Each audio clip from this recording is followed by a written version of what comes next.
فوج ان کو کہتی تھی، فوج کیا وہ جو آرمی چیف کہتا تھا کہ یہ کرنا آپ نے، تو وہ نہیں کرتے تھے. تو لڑائی جو ہے اس کا آغاز جو ہے وہ یہاں سے ہے. اور واقعی میں بات بھی ابھی جو حالات ہم دیکھتے ہیں نا، وہ یہی ہمیں نظر آتا ہے کہ اصل جو خان صاحب کا جھگڑا جو ہے وہ کیا ہے، کہ وہ چاہتے ہیں کہ وزیر اعظم جو ہے وہ طاقتور ہو.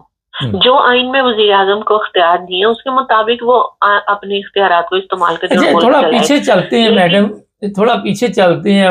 بھٹو کے دور میں بھی تو آپ کے علم میں ہے کہ ضیاء نے جس طرح بھٹو کو پکڑ لیا تھا اور بعد میں پھانسی لگا دی. تو ہمارا تو چیف آف آرمی اسٹاف شروع سے طاقت میں ہے، تو یہ فضل الرحمان صاحب کو لکھنے کی ضرورت کیا تھی؟ بس وہ ایسے ہے کہ باقاعدہ اس کو آئین میں شامل کر دیا جائے. یہ تو ابھی پہلے سب کچھ آئین کے مطابق چل رہا ہے، لکھا ہوا نہیں ہے. اوہ میڈم، پہلے آئین کے مطابق کچھ چل رہا ہے وہاں؟ نہیں چل تو نہیں رہا، لیکن ہم جو عوام کو تھوڑا بہت جو پتہ چل گیا آئین اور قانون کا، وہ چاہتے ہیں کہ ان کے دلوں سے بھی شک اور شبہات جو ہے وہ نکل جائیں، اور یہ ان کے سامنے ہم یہ پرچہ لہرا دیں کہ یہ آئین میں لکھا ہوا ہے. اس لیے یہ اس طرح سے ہو رہا ہے. آپ دیکھیں کہ جو بھٹو کی بات آپ نے کی، تو 7 سال وہ بھی ایوب خان کی گود میں بیٹھا تھا. ٹھیک ہے، اس کے بعد جب وہ الیکشن ہوئے اور پھر نہیں مینڈیٹ دیا گیا اور بھٹو نے پھر لے لیا مینڈیٹ، اور پھر بھٹو کے ساتھ کیا ہوا کہ جو ہماری اسٹیبلشمنٹ ہے نا، یہ سارے اپنی مہرے استعمال کرتے پھر ان کو ٹیشو پیپر کی طرح ڈسٹ بن میں پھینک دیتی ہے. اچھا، ایک انٹرنیشنل، یہ کسی کے سگے نہیں ہے، کسی کے سگے نہیں ہے. ایک بات میں یہاں پہ یہ مینشن کرنا چاہتی ہوں کہ اتنا سنہری موقع ہے نا، یہ میں بار بار یہی بات کہتی ہوں کہ یہ جو ابھی پارٹیز ہے نا، جتنی بھی سیاسی، ان کے لیے اتنا اچھا موقع ہے. اگر یہ خان صاحب کے ساتھ جڑ جائے تو یہ اسٹیبلشمنٹ کو ان کے بیرکوں میں اور سرحدوں پہ بھیج سکتے ہیں، اور یہ خود راج کر سکتے ہیں ملک کے اوپر. یہ اتنی طاقتور سیاسی جماعتیں بن سکتی ہیں. وہ تو آپس میں تو میڈم وہ چائے کا کپ نہیں پی سکتے، آپ کہتے اکٹھے ہو جائیں. اپنے مفاد کے لیے تو اکٹھے ہوئے ہیں نا، لیکن ملکی مفاد کے لیے. عمران خان کی سوچ جو ہے نا، عمران خان کی سوچ آپ کے علم میں جب عمران خان آیا تھا تو اس نے کہا تھا کہ یہ میرے خلاف سب اکٹھے ہو جائیں گے، تو اس کے خلاف تو اکٹھے ہو گئے، لیکن عمران خان کے ساتھ مل کر اکٹھے ہونے والا کوئی کام نہیں یہاں.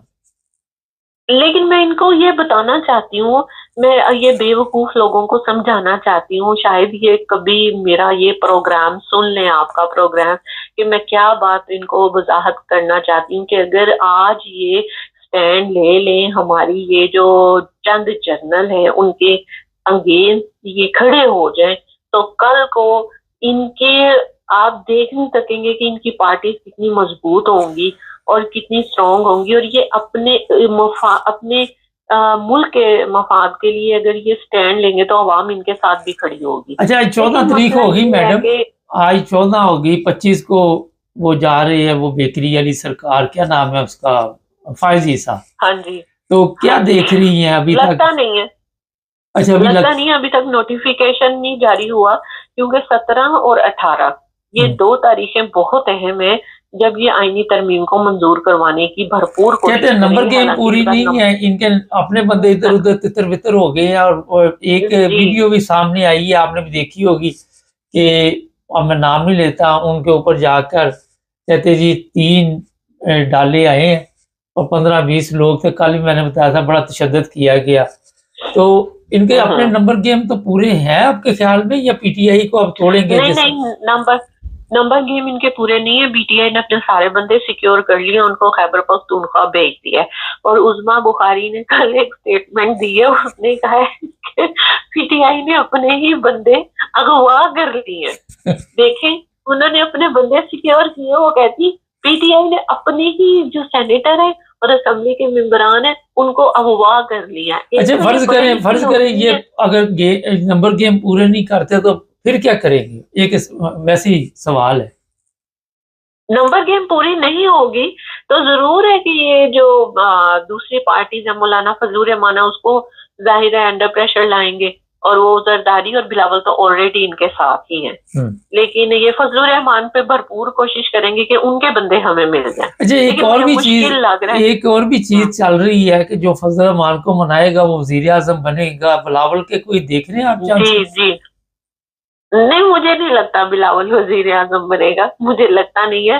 اور یہ جو انہوں نے خان صاحب کے ساتھ رابطہ ختم کیا ہے نا، یہ اسی لیے ختم کیا ہے، خبریں آ رہی ہیں کہ ملاقات رات کو ہوئی ہے کچھ دو لوگوں کی، اور دوبارہ کچھ اس طرح کی سودے بازی ہوئی ہے کہ انہوں نے کیونکہ جو پارلیمانی کمیٹی ہے پی ٹی آئی کی، ان کا اجلاس ہوا تھا رات کو، اور اس میں کہا گیا تھا کہ اگر یہ ہمیں خان صاحب سے ملاقات نہیں کرانے دیتے، چاہے ڈاکٹر کی کرا دے یا فیملی ممبر کے کسی ایک کی کرا دے، اگر یہ نہیں کراتے تو 15 کا احتجاج لازمی ہوگا ڈی چوک پہ، اور اگر کرا دیتے ہیں تو پھر ہم یہ احتجاج ملتوی کر دیں گے، کیونکہ وہ سمٹ ہو رہی ہے شنگھائی کی، تو اس وجہ سے یہ اس میں ہی کاروائی ڈالنا چاہ رہے ہیں۔ اب دیکھیں کیا ہوتا ہے۔ ویسے مجھے نہیں لگتا کہ یہ اپنے اس گھناؤنے منصوبے میں کامیاب ہوں گے، کیونکہ جو وکلا ہیں وہ عمران کی بہنوں کو بھی ڈیالہ بھیج دیا گیا نا، جیلم میں بھیجا ہے، ڈیالہ میں نہیں بھیجا، جیلم میں بھیجا، جیلم کی جیل لیکن ان میں کو بھی چھوڑ دیں گے، یہ کانفرنس کے بعد چھوڑ دیں گے میرا خیال۔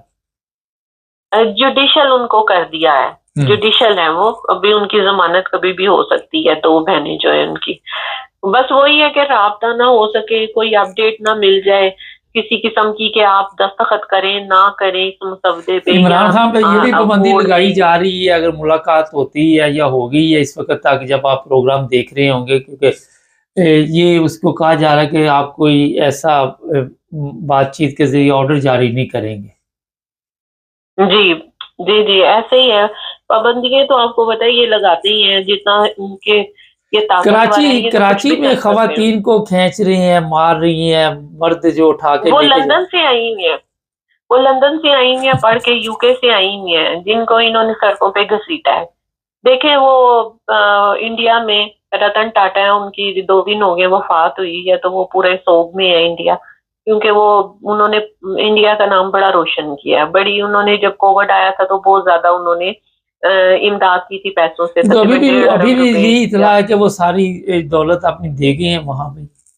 جی بالکل، کیونکہ انہیں اپنی گورنمنٹ پہ ٹرسٹ ہے نا، اس لیے وہ دے گئے ہیں۔ اور یہ بھی خبر ہے کہ کسی دوسرے ملک میں ان کی دولت بھی نہیں پڑی ہوئی۔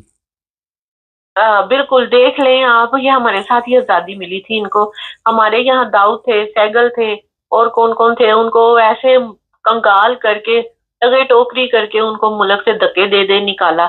اور یہ رتن ٹاٹا کو دیکھ لیں آپ، ان کی کتنی ان کے ملک نے، اس کے لوگوں نے کتنی عزت کی، ان کے جو اقتدار میں بیٹھے ہوئے سر آنکھوں پہ بٹھایا۔